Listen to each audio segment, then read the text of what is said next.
Sziasztok, sziasztok! Ismételten itt vagyok, köszöntelek benneteket nagyon sok szeretettel, és akkor folytassuk a második résszel. Ugye megnyílnak 12 000 évente a Mennyországnak kapui. Hát Jom Kipur volt 2024. október 2-án, ez csak így visszatekintés és felsorolás szerűen szeretném, hogy mindenki értse, mivel mi keresztények vagyunk, és más az ünnepek sorrendje. Úgyhogy idén 2024. október 2-án este köszöntett rájuk a zsidó új év, a Rosh Hashanah, kétnapos ünnepen az ember megteremtésének az 5785. évfordulójára emlékeztek, mintegy megújították az örökké valóval kötött szövetségüket a világ létezésére és az újjáteremtésére. Ezzel a két nappal vette kezdetét a 10 bűnbánó nap, melynek betetőzése a Jom Kipur, idén ugye október 11-én este kezdődik, és 12-én estig tartott, és az engesztelő napon, melyen 25 órát böjtöltek, bűneiket megbánták, és megtérést gyakoroltak. A többi ünneptől eltérően ilyenkor nem szabad főzni, tüzet még tűzről sem gyújthatnak, és tilos a közterületre, vagy közterületen, vagy közterületről hozni, vinni dolgokat. Továbbá egyetlen bőjt, amit akkor is megtartanak, ha sábeszre esik. Hát megéri, mert ezen a napon eltörlődnek a bűneik, tiszta lappal indulnak az új évben. A félelmetes napok letételével következik az önfelett örömnek az ideje, a Szukot, az sátoros ünnep, hát idén az október 16-án este kezdődött, és október 23-áig tart, majd még aznap este van a Hosána Rábá, azaz október 22-23-án, és 24-én másnap a Smini Aceret, majd október 25-én a Tóra, öröm ünnepe és vigadás. Mi az a Rosh Hashanah, az új év héber neve, a Rosh Hashanah szó szerinti jelentése nem az év kezdete, hanem az évnek a fejét jelenti.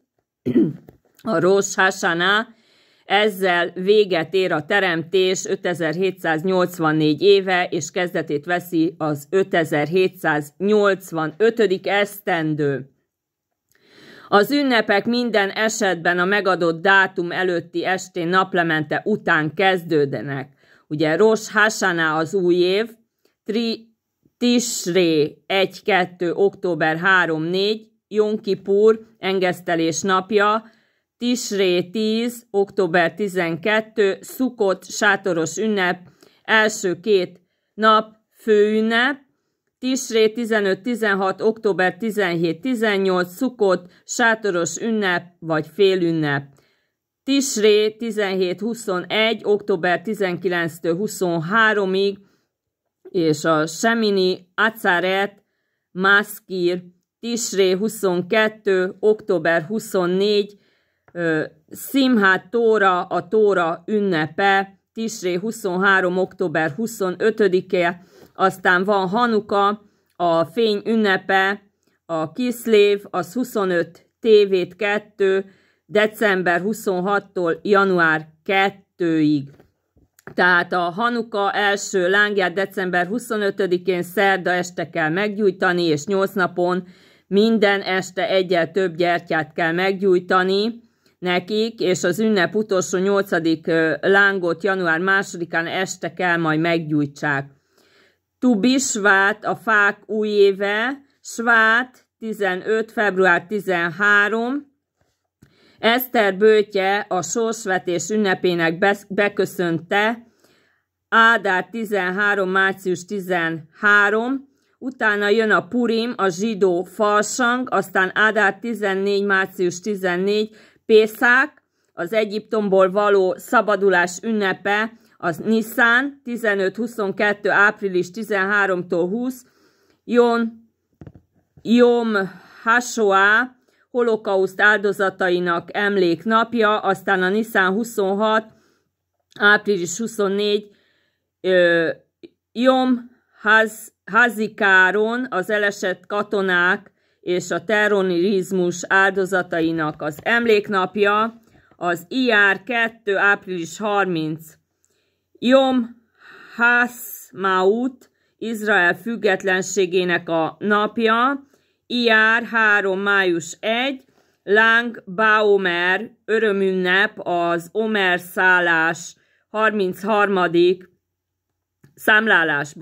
Omer számlálás 33. napja, Iyar 18 per május 16, Jom Jeruzsálem napja, Iyar 28 május 26, Shavuot, a tóraadás napja, a Sziván 6-7, a június 2-3, Tisha Beáv bőjt, az első és a második templom lerombolása évfordulóján az AV9 bőjt kezdete, augusztus 2, szombati est, és 20 óra 16 bőjt vége, augusztus 3, vasárnap 20 óra 50, Rosh Hashanah új év, 5786. Aztán Tishré 1-2-2025. szeptember 23-24-én Rosh Hashanah-kor szokás mézbe mártott almát enni, hogy édes és kerek legyen az új év. Ezek mellett több szimbolikus életre lehet még az új évvel összefüggő áldást mondani. Ezekből áll össze a Rosh Hashanah széder, egy rituálisan áldások kíséretében elfogyasztott ételsort. Nem mindent kell nyersen enni, étel kombinációban is megállják a helyüket. A lényeg, hogy áldásokon és az áldások mögötti gondolatokon van a hangsúly. Alma és méz, hogy megújítsák számukra az évet, amely jó és édes, mint a méz. Bár az áldás csak a mézet említi, az édes új évre szóló áldás elmondásakor felmerül az a kérdés, hogy honnan származik az alma, és ennek két fő oka van. Az egyik, hogy az alma kerek, és Rosh Hashanah napján kerek ételeket esznek, hogy jelképezzék az évre való teljes körforgást. A másik, hogy az alma az édenkertet jelképezi, amelyek állítólag olyan illata van, mint egy almás kertnek. Aztán van még nekik a datója, hogy legyen vége az ellenségeiknek, a gyűlölködőiknek és azoknak, akik rosszat akarnak nekik. A datója héberül Tamár, a bibliai idők óta Izraelben honos 7 faj egyike, gyümölcsök feletti szokásos áldás elmondása mellett közvetlenül a datója elfogyasztása után mondanak egy másik áldást, amelynek a vége fentebb is le van írva, de majd felolvasom. A héberben a vége szó a tám, ami aztán a tamár szóból származtatnak, és egyesek szerint friss datóját kell enni, a szárított datója sokkal édesebb, és tele van egy hagyomány ezzel, miszerint édes dolgokat kell enni az édes évben, így a választás rajtunk múlik. Aztán van még a hüvelyeseknél a bab, hogy érdemeink gyarapodjanak, és hogy te bátoríts minket. A babot sokféle bab lehet, a rubia vagy lubia szóval jelölik, amelynek a rav, a sok és a lev, a szív szavakkal állnak kapcsolatban. A kisbabokkal azt kérjük, hogy érdemeik gyarapodjanak, és hogy legyenek sokan rav, és hogy Isten szívvel lev bátorítsa őket. Tehát sokan azt is mondják, hogy a rav szó magára az ételre is utalhat, hiszen egy olyan étel, amiből nem csak egyet eszünk, hanem sokat. Aztán van a póréhagyma, hogy ellenségeiket, gyűlölködőiket, és azokat, akik rosszat akarnak nekik, le kell vágni arámi nyelven a póréhagyma szó a kárti, ami hasonló a ikártú szóhoz, ami azt jelenti, hogy levágni. Az áldás során azt kérik, hogy Isten vágja le az ellenségeiket és a gyűlölködőiket, akik rosszat kívánnak nekik. Sokan kényelmetlenül érzik magukat, ha ilyen dolgokat kívánnak az ellenségeiknek, ezért egyesek az ellenséget a rossz hajlamuknak értelmezik, és ezzel az értelmezéssel aztán arra kérik Istent, hogy vegye le a rossz oldalukat, tehát vegye le az oldalukról a rosszat, hogy az új évben jobb emberekké válhassanak. Aztán van a cékla, hogy ellenségeiket, gyűlölködőiket és azon, akik rosszat akarnak nekik, távozzanak. A répa vagy héberül selek azt jelképezi, hogy az ellenségeik visszavonulnak tőlük, mivel a selek szó a istalkú szóhoz, azaz távozni jelent. A cékla valójában egy modernebb hagyomány része, eredetileg olyan zöld leveles zöldségeket használtak, mint a spenót, vagy a szilkaszó arámi nyelven egy olyan leveles zöldségfajtát jelent, amelyet a bibliai időkben ettek, és amely állítólag a spenóthoz vagy a mángolthoz is hasonlított. Aztán van a tök, hogy ítéletük gonoszságát megtépjék, és érdemeiket előttetek hirdessék ki, Az áldásban azt kérik, hogy Isten szakítson le minden rossz rendelkezést ellenük, mivel a tök arámi szó, a kira nagyon hasonlóan hangzik, mint a tépni szó, a kara, így mondják, nem tudom, hogy kell ejteni. Aztán van nekik a gránátalma, hogy tele legyük mikvákkal, azaz parancsolatokkal legyenek teli, feltelve vele, mint a gránátalma. Egy másik pedig a 7 szent növény közül a gránátalma vagy a rimon valójában nem egy szót képvisel az áldásban, mint a széder vagy a többi része. Tehát a gránátalma telve van magokkal, hogy nekik is tele kell lenniük az igaz mikvákkal, tehát parancsolatokkal. Izraelben a gránátalma szezonja valójában az őszi zsidó ünnepek idején kezdődik, ami részben az oka annak, hogy az évnek ebben az időszakában olyannyira jelen van az ünnepi asztalokon. Aztán van a kosfej vagy halfej, hogy fej legyünk és ne farok. Aztán a hagyománynak ez a része, a kos vagy a halfejet kíván, bár manapság már nem túl sokan tartják szó szerint a mögötte rejtő jelentést, az, hogy olyanok legyünk, mint a fej, és ne olyan, mint a farok, amikor elkezdjük ezt az új évet. Ami tényleges állatokat illeti, a kos állítólag az erős vezeklést jelképezi, míg a hal a bőséget, és azt, hogy mindig figyeljünk a jó lehetőségekre, hiszen a halak folyamatosan úszkálnak, ez szokás kerek salátával ugye pótolni. Aztán kerek kalács a bárhesz, remélem jól mondom, aki kenyeret hoz a földből, rögtön a Rosh Hashanah széder után egy másik ikonikus ünnep, és az ünnepi étel következik, amely nélkül egyetlen Rosh Hashanah étkezés sem lehet teljes, ez a kerek kalács, amelyet sokan mézbe is mártogatnak, és minden zsidó ünnepi szabati étkezés hagyományosan kenyérrel vagy karáccsal kezdődik, de a Rosh Hashanah alkalmával kifejezetten ugye a kerek kalácsot használják, hogy az év fejére hasonlítson a kereksége miatt. Tehát egy új gyümölcs, aki életet adott nekünk, fenntartott minket, és lehetővé tette, hogy eljussunk erre az alkalomra, bár valójában nem része magának a Rosh Hashanának, szédernek,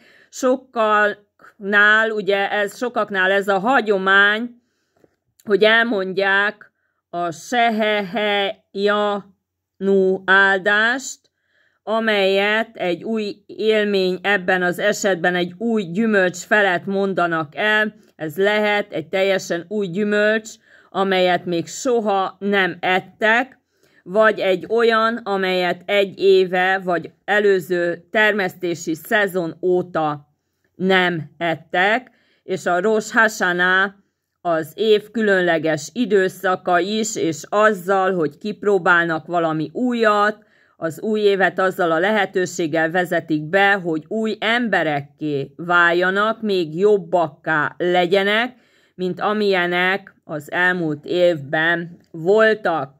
Shana Tová 5785. A végdal Mózesnek a búcsúja, hát ma este beköszönt a zsidó új év. Mózes mielőtt meghal, Izrael földjének kapujában énekel a népének, miután vezetett, utána tanít, miután tanított, és mindennel erősebb záró gesztusként is énekelt. A vége minden valódi tanításnak és a végigélt életnek az ének. Ez a Haazinu vers, illetve dal. Eredetileg a kettő ugyanaz, a líra maga hangszer volt, és feltűnő, hogy Mózes hogyan vált szerepeket hosszú élete során. A második és a harmadik, a negyedik könyvben vezető, az ötödikben már idősen tanító, a dolgát már aktívan vezetőként elvégezte, átadja élete tapasztalatait, és aki tanít, úgy tudja, hogy az, amit látott, érvényes marad azután is, hogy ő maga már nem lesz. Aki tanít, az távoli, őt magát már magába nem foglaló jövő ügynöke, és végül Mózes énekel, mert az ének erősebb a tanításnál, a szónál is, és erősebben hat ránk, mintha okosakat hallunk, ha dallamot hallunk, nem tudjuk. Miért? Kiragadva a zenét, az érzéki zsenialitás művészi közegének nevezte, valami racionálisan és megtárgyalhatón, megmagyarázhatón, szóban, közvetítőn inneni, és a túli tudás hat ránk, amikor meghalljuk a zenét és Mózest, és szeretjük ezt utoljára megszólítani saját magunkban, vagyis bennük. Az idős ember búcsúzóul énekel ugyanarról tartalmilag, mint eddig az örökké való hűségről, Izrael hűtlenségéről fed és nevel, hogy moldallamot használ hozzá, közvetlenül a szívhez beszél, valami olyat ér el, amely a végig gondolásnál, a meggyőzésnél erősebb hatással van a viselkedésükre. A zene zárja le ajkait, és maga a helyzet az, hogy az aggastyán énekel, búcsúzik tőlünk, Izrael közösségének minden nemzedékétől, önmagában is megindító. És éppen ugyanezt történik a nagyünnepek végén is, a sófár, amely 40 napon át kísérte a könyörgéseiket, a Jom-kipúri, Ján-kiperi egész napos imádkozás után az Anvit Malkénu, nem tudom, hogy jól mondom-e, a Smá hangjai után, az örökké valóhoz szóló végső hitvallásuk után még egyszer megszólal a sófár nyers, erős, éles hangja zárja le az ünnepet és az ünnepi időszak első felét, és az ég kapui az imák, hanem a sófár, tehát nem az imákra, hanem a sófár egy hangszer hangjaira zárulnak be, illetve nyitódnak ki, ahol a szó már nem segít, a zenei hang veszi át a könyörgés feladatát tőlük, és ehhez fordulnak, és mi is a legutolsó pillanatban, amikor az égbolt bezár. Tehát az égbolt az zár. Tehát a sófár hangja beszél a legutolsó pillanatban helyettük, vagy helyettünk, és ezt is, hogy a zene az utolsó szó reményeink kifejezésében, könyörgéseiben, és az életük végső zárlataként ezt is Mózes tanítótól tanulták, és ezzel bocsájt el minket a közeledő új év felé. Áldássátok, puszillak titeket, elnézést a bakikért, sziasztok, innen folytatom még mindig a harmadik résszel. Sziasztok!